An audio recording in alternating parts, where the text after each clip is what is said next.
Hello and welcome to Just Do It, a birthday special. Eric, I don't know how we did it, but we somehow Pew, lined pew, up pew. Thursday with your birthday again. I think this is 2 years in a row we've done it, Eric. Well, Alex, no. It's surprising because your birthday fell on a Thursday too, actually. Whoa. Isn't that Man, we must crazy? be we must be like Thursday birthday twins. I bet this always happens every year. Yeah, I don't know. Something like those the pesky leap years sort of get in the way, and technically yours was last year and mine is this year, Yeah, so but like it it's all like it the all worked out. semantics are a little weird. But yes, both of our podcasts are both of our birthdays occurred on podcast days. The real Wow. question is, will I upload this on Thursday? I sure hope so. Well, I would hope so because you want to celebrate your birthday with a pod for sure. Am I right, Eric? You know it. That's why for this podcast, I cleared the schedule, forgot we had to do a podcast, and then dug through the dusty waste bin of the internet known only as Ask Reddit for some top tier questions that people clearly wanted answered and will never hear the answers to unless they listen to our podcast, Eric. That's true. That's true. That's why I always respond with a link to the podcast. I reply in a comment to those posts, and I just say, you know what? It's in here. Go get them, boys. Um, Alex, I got something else. Do you know what? I want to tell you my plans for tomorrow. All right, what are your plans for tomorrow, Eric, before So we start answering people's questions? I'm turning the big 2-3, and you know what they say? You only have 1, 2, 3 birthday. So I got 1, 2, 3. What does 1, 2, 3 add up to? 6. That's right. I'm gonna wake up before 6 a.m. tomorrow and catch a nice little sunrise canoe session. Maybe crack open a brewski out on the river. Start my day off strong. Cause you don't need coffee if you already got a nice little light buzz going. That's what I always say. Oh, Eric, you got to go buy one of those 23 packs of the canoe beer, everyone's favorite founders, and drink the whole thing on your 2-3 day. That honestly, I might have to do that. Yeah, that's. Is the trick? Do I have to finish it by 2:30 or something? Because if not, that's not even hard. Oh, yeah, you could like set a little challenge, make it a little challenging, see if you can do some canoeing, do some canoe beer drinking, finish by 2:30. Yeah. The other idea was to do a little Strava thing where I try to do as many Strava uh, activities as possible on my birthday and just make everyone envious of me. Oh, that's pretty good. You could just do like 20 minutes each one, Do some canoeing, some Yeah, swimming, if I did some 23 minutes, rowing. if I did 23 minutes of every activity, that'd be Oh, kind that'd of be pretty funny. good. Do some That'd be yoga, pretty. do some working out. Just get everybody's feeds all jammed up with Eric's birthday bonanza Strava Yeah, segment. you know it. That'd be pretty Woo! wild. That'd be pretty Pretty fun. good. Steal Murray's bike. Do Yep. it's probably broken, but see if you can get in some distance. Or do you have your own bike? I've forgotten. There's a very rusty bike out back, so that thing might go. I don't Oh, know if it Mom's old will. bike. Yeah, steal that. No, not even that one. Is Oh, that here nice. somewhere? I gotta find that. Probably. I want to go biking, but the bikes are expensive, man. Yeah, they're kind of tricky. Maybe you could borrow one from a friend or steal it or something. How you gonna get a ski in? Are you just gonna slap them on and throw some water down a slope and go for it? So I don't have any skis here, but I could probably make some cardboard skis, duct tape them around my feet, throw down some water on a hill, and see if I can go. Nice. What I always do is saunter on down to the local large hill, slap on my crusty ice skates with extra rust on them, and just send the old sparklers down to the bottom when I'm feeling antsy in the summer. Honestly, that could also be pretty fun. Yeah. All right, Eric, you want to answer some questions? These people, they got questions. I think we got to answer them. Hey, I'm a wise man now. I'm 1 year wiser, and I'm ready to answer these people's questions. Let's do it, Eric. This one comes straight out of the internet wormhole, right out of the tubes, and it Dangerous. is by Pickle Chipster, who asks, "What's something that tastes better in the microwave than in the oven?" Well, personally, I think forks taste a lot better after you microwave them than when you put them in the oven. But that's just me personally. Most silverware will do. I of course said civilware there, not silverware, because I only eat my food with the utmost civility. So I don't care about silver. Like I don't want that all that AU. All that AG up in my jammies up in my palate. I prefer like nice civil discourse and discussion, like what we see on our podcast a lot. Exactly. None of this bourgeoisie wear that's coated in gold, AG or AU in there. Oh man, that's Mm-mm. ridiculous. You need the tinned wear of the people, Eric. The civil wear. Exactly. That's what I've been saying. Anyway, what I think it tastes way better in the microwave than in the oven, and this one's a little controversial, but it's brownies. Okay, microwave brownies way better than oven brownies. And the secret Okay. ingredient, Eric, you're never gonna believe this. It's large serving spoons and/or knives you leave in with the brownies when you stick them in the microwave. That way, you still get that charged atmosphere that you were talking about earlier about Yeah, how of good course. the ozone that makes the forks taste really good when you get them out of the microwave. Oh my god, it's delicious. It really just electrifies your palate. I love it. Oh yeah. For sure. I think that definitely answers Pickle Chipster's question, Eric. You ready for the next one? Potentially. Let's see. All right, all right. This is another food-based question. This one has been asked by Repulsive Eye 7012, okay? And they ask, what goes best with milk? Oh, not much. Not much. Mainly because milk is as good as it gets, okay? Eric, you had me worried there. I thought you were going to say that milk is the second best thing ever, when that's clearly false. It is the first best thing. Milk is Yeah. amazing. So, Okay. I personally enjoy my steak with milk, creating the famous dish milk steak. That's where you have your milk steak, and it's delicious because it's milk steak, and that's all you really can hope for. Um, Eric, what's your famous milk steak recipe? How do you prepare that in the microwave? Obviously, it's much better in the microwave than in the oven. so I take the highest percent that I can find, which is normally whole milk. Sometimes 110% milk is pretty good too. Which of course is heavy cream with a little bit of extra lard added to it. And Well, full percent, Eric, is I think 4, but I know a guy who sometimes can get me 5% milk. So, well, five you know, percent is pretty good. Five yeah, percent it's is some pretty good good. stuff. It's a whole nother percent past whole. So Honestly, can't go wrong there. he filled the hole in with another percent milk fat. That's what he tells me every time I buy it from him. Get the jugs in the back. You know what I mean? Oh, you know it, my friend. Yeah, You know it. it's on the DL. So anyway, back to how do you make your world's famous milk steak, Eric? So, Alex, my world's famous milk steak, you start off, you get a nice, really cheap cut of meat. I'm talking, it's still beef, but just barely. The USDA definitely does not want to classify it as beef. And you see this hunk of thing. It's a little bit red, a little bit brown, and a whole lot of fat and giblets all around it. Um, so what you do is you put it in your Corelle ware bowl. You don't cover it up, and you pour in that either half and half or 105%, or I mean whole milk plus 5% milk. So you have your whole and 5% milk. You pour Absolutely. that in until it's completely submerged. And then you obviously it's personal taste, salt and pepper.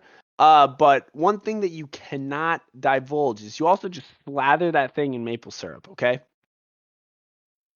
I didn't know about that, Eric. Is that the secret ingredient that makes it Eric's milk steak? No, that's not even it. Because you also take I personally am a Hershey's guy, but Hershey's chocolate syrup works.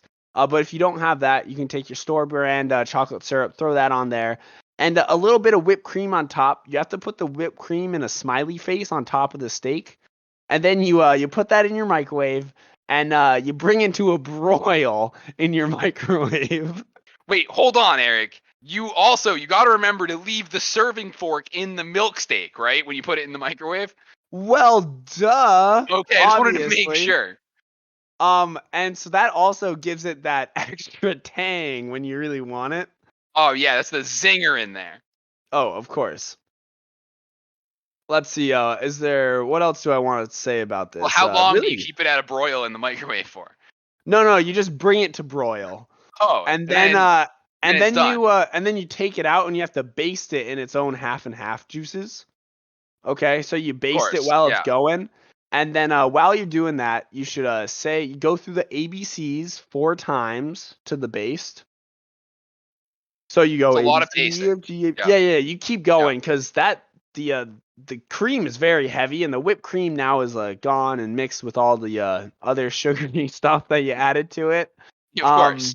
And it personally, I find that it always comes out perfectly medium rare whenever you do it like this. Oh, Chef Ramsay would be proud. Mm-hmm. Yeah. Man, Eric, that's delicious. Well, that definitely answers what goes best with milk, without a doubt. And it's time for us to move on to our next question, which is asked by MadMart07, who asks, "What should be at least 5 times cheaper than it is?" I have a couple suggestions. Well, Alex, I would love to hear what you have to say. All right, the first one is, you ready for this? Big Mm-hmm. rosé, and you know what? They're coming out with 5 times cheaper. It's been watered down 5 times to make your wine even cheaper. That's right. Get the big rosé, big and watery bottle today. It's refreshing for your long, arduous hikes. Maybe you want to go on a long bike ride like the Tour de France. Well, fear not. You can take the biggest rosé, extra watery edition, along with your ride.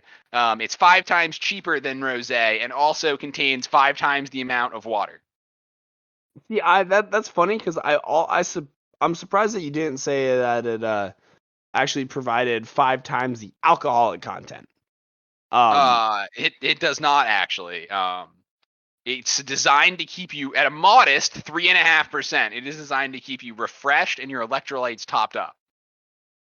Yeah, fair enough. Fair enough. Let's see. Yeah, that's really all I have to say about it. Oh no. This question, yes. Big Rosé deserves to be cheaper, and that's why they're actually selling it cheaper. Me personally, do you know what I think deserves to be cheaper? What do you think deserves to be cheaper, Eric? Everything. You know what? Stake it to the man. That's what I say. Stake it to the man, and they should be paying me to take that barely certified USDA beef off of their hands. Like, come on, you're asking 10 cents a pound? Come on, brother. I should be only paying 2 cents a pound for this stuff.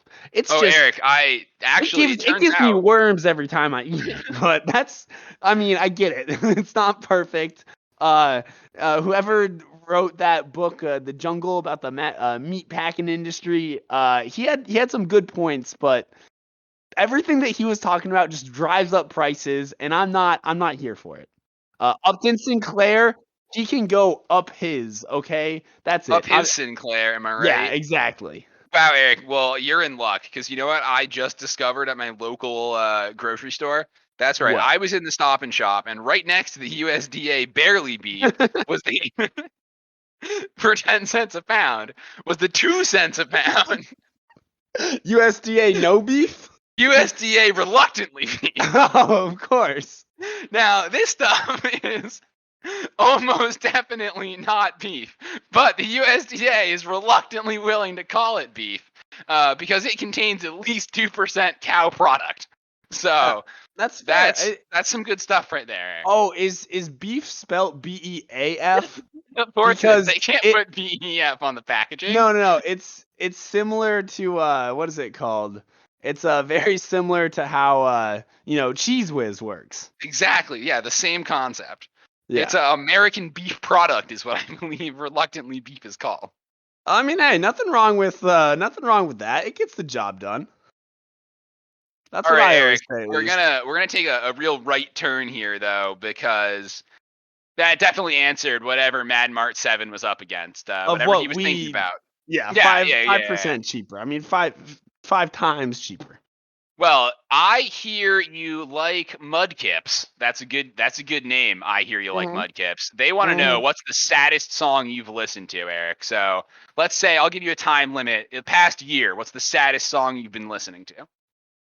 So it always puts me in a downer mood whenever I listen to it. But have you heard that one Pharrell Williams song? It's called what is it? Yeah, I think I know what you're talking It's about. happy. Yeah. 'Cause Oh. I'm happy cup along. Yeah, that one. That Hmm. oh my god, it just puts me. It really. There's something about the lyrics that just it brings me down. It throws me into the inner like workings of my mind, and I just think, wow, I'm so alone. It's so dark. I don't think I will ever be able to listen to if you're happy and you know it, clap your hands. Everyone around me's doing it, and I'm in here and I'm doing my thing, and like there's that droning beat behind it is just like boom, boom, exists existential dread and stuff. Like it really hits you. It really hits you hard. Eric, I know you've been taking it really bad since the accident where now you can no longer clap. And so every time you hear that song, it really alienates you from the rest of the world. But I'm Mm-hmm. telling you, I was just talking to your physiotherapist, your physical therapist, and they were telling me that maybe if you keep practicing, you keep doing those moves, you'll be able to make a full recovery by next year, in order to finally clap, So bring both those hands together, if you will. That's good. That's good. That's what we like to see. Um, yeah, honestly, that's all I can say on the matter. It's very dark, very sad stuff. Yeah, that's a really sad song, Eric. Alex, do you have any sad songs? Yeah, Because I okay, I that's the funny thing about sad songs is like, yeah, maybe you don't want to listen to a sad song while you're sad, but like, there's something therapeutic about it. sometimes it really helps you overcome the sadness, when you Yeah. can get a song that really encapsulates the feelings that you're feeling. I was Hmm. listening to these guys who are really deep. They released a couple extra deep songs. Maybe you've heard of them. Some of their songs are like Yellow Submarine and Sergeant Pepper's Lonely Hearts Club Band.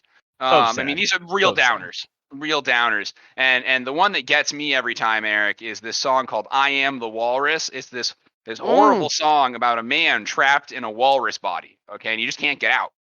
Um, that's pretty sad. That's every scary. time he does, he tries to cuckoo cuckoo. Oh And dear Lord. sometimes I have walrus dreams. My psychiatrist keeps telling me I got to work through those. Okay. Um, Yep. but sometimes I just feel like I got 2 foot long tusks and a lot of blubber and intense craving for shrimp. That's dark. That's dark and Yeah, scary. which it really brings me back to that sad place every time I listen to "I Am the Walrus." Cuckoo, cuckoo. So, I mean, but what yeah, what little did indie you do? band. I Yeah. don't think they're gonna blow up. They're called the Beatles. You probably haven't heard of them I yet. mean, I heard that they spell Beatles weirdly too, so that definitely Yeah, doesn't help. yeah. They're also from Britain, so that's probably Oh dear they don't know how Lord. to spell Beatles right. Yeah. Yeah, no, that's So just wrong. wait, what's this, Eric? Oh, Eric. Oh no, Eric. The Beatles, from Europe. That's the thing. Actually, I got it wrong. They're actually from uh from the Netherlands. Actually, Oh, that's scary. I thought they were from England. They're from the Netherlands, and they're killing all of the elm trees. We're in big trouble. Are Um, they ash borers? it's some sort of invasion. Yeah. Oh, the beetle invasion. I knew it was coming. Yeah, it's Dutch elms disease. And it's brought on by these beetles, Eric. It's beetle mania over here. I'm just Oh getting this dear in. Lord. So maybe you'll catch him around with this beetle mania going around. You got to save those elm trees, there. You got to save them. That's scary. Honestly, that's Yeah, very, very scary. it's not great. So, well, Eric, that was all the questions from Reddit, but I actually happened to find one more special birthday question, shoved in the bottom of a shoebox that was mailed to our address over here at Just Do It HQ. Hmm. And this one here's a good one for you, Eric. It's food related again, actually. Alex, And we are a food podcast. That's what I've we been we telling you really this whole are. time. I should have listened back when Chef Ramsay was telling me that your milk steak was raw. But Mhm. I for some reason I didn't catch on. So this one here says, "Hey, it's your boy Steve here. My best friend Seth recently got me a wheel of plain American cheese, which is Okay, good definitely my stuff. favorite. That's a Oh, nice that gesture. that's a red that's a red flag right there. Oh, hold on. I got to finish this question. How do I thank him for thinking about me? P.S. He already has enough skim milk for the whole week. Scary Steve." stuff. So, Seth, I mean, you can't just do what all good friends do, which is when you get a gift, you return the favor by topping off their skim milk reserves in their fridge. a gallon of skim milk between neighbors. It's really the neighborly way. You know what I mean? That's what they That say. is. That White is. picket fences and white skim milk. Okay. I mean, I'm getting a little triggered. You said skim milk like 4 times now, and there's a little thing about me where whenever I hear skim milk, I get like the percentage that skim milk isn't of what it should be, I get that much more enraged. All right. Well, And since you said it 4 times now, I am 300% I enraged. don't think you did the So, math right. no, I did, and I'm angry, I man. think you're I'm about to blow my 12% top. enraged, Eric, and I don't want Nope, that to happen. So we I'm better help still him in. out. Clearly the standard way of thanking your neighbors off the table here. I guess he brought back a whole wheel of American cheese. So clearly That Seth okay? Nope, went nope. on I'm also nope. vacation I'm to also going. Wisconsin. There's something about this story that doesn't add up. One, Yeah. no one buys American cheese. American cheese is the cheese that just gets my blood boiling. I'm at a 12 now, Alex. I'm Oh no, furious. Eric. Oh no. Oh God, the How could I have cheeses. known? Oh dear, Alex. I'm 20. I'm older now. I'm wiser. And do you know what a wise man would do in this situation? Eric, I got bad news for you. Before you keep your top on, okay? Oh God, I don't know. So the I'm. Oprah Winfrey show. Oh, don't tell me she had cheese under everyone's seat.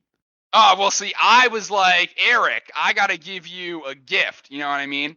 Yo, you got me Oprah tickets? No. Look under your Oh. seat right now, Eric. I got Oh, you oh, a yeah, whole oh. wheel of Jarlsberg, baby. Woo! Woo! Let's That's right. go. Top back on and clamped down. My overalls are back on. In fact, Jarlsberg, that's the cure to anyone's dairy issues. If you're lactose intolerant, it's because you've been eating the wrong types of lactose. You got to get some good Jarlsberg in your system. Man, Eric, I thought That's you were what gonna does it. blow your top. I was worried. I was worried. Alex, I was scared for what would have happened to the ceiling because my top would have blown all the way through the drywall and just boom, we would have had a hole and it would have been raining in. But thank God you got me the good old Jarlsberg, and now I'm good. I got your letter. It said, "Help! I am en route to Waterloo to route Napoleon, but I'm Hmm. bogged down in Jarlsberg. Send help." So I got you a wheel in order to roll through those muddy pastures with, but also deliciously eat. You know what I mean? That is what a good brother's there for. Yeah, that's what I'm there for. So basically, it's Seth and Steve here, right? Yeah, Seth and Steve. Steve needs Um, to figure out how to pay back Seth for the kind gesture he received, which will go unspoken because we don't want you to blow your top. Okay, so Steve, you know what you got to do? You got to blow your top. You show him who's the man in this relationship of neighborly duty, and be like, passively aggressively, uh, take a dump on his front porch because obviously that inferior cheese gave you lactose intolerancy, and return it by giving him a higher quality cheese. All right, that's not bad. That's not bad. I'm not sure about the dump part, but No, that's necessary, Alex. all right. If he doesn't take that step, then they'll never know. They'll never know that you hate and disdain that cheese, and it's terrible, not proper etiquette. All right. Well, in that case, Steve, you got to go take a huge lactose-filled deuce right on hot steamer on Seth's porch, and then get nicer cheese and return the favor that way in the neighborly way. Eric, that has been it for our birthday podcast. You want to do a quick sponsor thankage before we get out of here? Yeah, I mean, I'd have to thank my birthday sponsor, which is of course Big Rosé, coming in with their brand new not what we were talking about this podcast, which was the lighter percentage. We're talking about the super duper heavy stuff.